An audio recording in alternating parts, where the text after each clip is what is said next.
নমস্কার বন্ধু, আমি সুতপা। হ্যাঁ, এখন বাজে 12:30। তা আমি চলে এলাম বন্ধুরা। সকালবেলা আসতে পারিনি বলে আপনারা ক্ষমা করুন, কিন্তু এতটাই কাজের ব্যস্ত।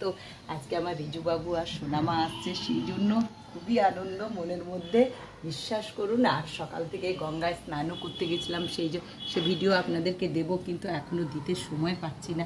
তা ভাবলাম যে বন্ধুদের সাথে একটু শেয়ার করে নিই, কারণ সকাল থেকে অনেক ব্যস্ত আছি। আমার রিজু বাবা আসছে, সোনামা আসছে এতদিন পরে, তাই খুব আনন্দে আছি। ছেলে বাড়িতে আছে, খুবই আনন্দ বন্ধুরা।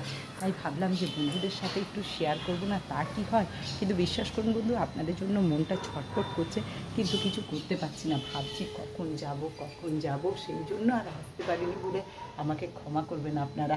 একটু তো বোঝেন, সবাই সংসারী মানুষ, জানি আপনারা রাগ করতেই পারেন না। আর সেগুলোও আমি বুঝি যে আমার বন্ধুদের কিছু যায় আসে না, আমি এলাম বা কি না এলাম সেটা কথা না, কিন্তু আমার তো কোথাও কমিটমেন্ট আছে যে বন্ধুদের কাছে আমি আসবই।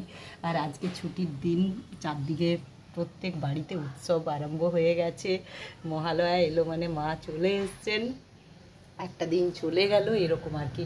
তা যাই হোক, সব কিছু নিয়েই তো সব সময় ভালো থাকতে হবে, কি বলুন বন্ধুরা। আনন্দে, সব সময় আনন্দে থাকতে হবে, তাই না? কি আমি কথাটা খারাপ বললাম? খারাপ বললে রাগ করবেন না, কিন্তু কথাটা তো ঠিক, তাই না? আনন্দে থাকবো, আনন্দে রাখবো সবাইকে, এটাই হচ্ছে আমাদের ব্যাপার। আর আপনারা কি করছেন বলুন? সবার কি হলো? সবাই মহালয়াতে খুব ব্যস্ত জানি। হ্যাঁ, পুজো তো চলে এলো, আর আমারও তাই। এখনও অনেক কিছু গোছাতে বাকি আছে, কিন্তু আজ আমার রিজুবাবু আসছে, সোনামা আসছে। আজকে আলাদাই একটা দিন, সত্যি বলছি। আর আমার মানে কি বলবো, রিজুবাবু এত ভালো ছেলে যে কি বলবো। আমার সোনামা আসছে, আমার 3টে ছেলে মেয়েই যেমন মানি, তিনটেই আমার ভালো, বিশ্বাস করুন। তিনজনেই আমার ভালো।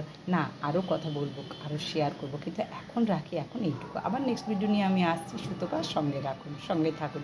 অবশ্যই সাবস্ক্রাইব করবেন, শেয়ার করতে ভুলবেন না, কমেন্টস করতে ভুলবেন না, লাইক করতে ভুলবেন না। টাটা।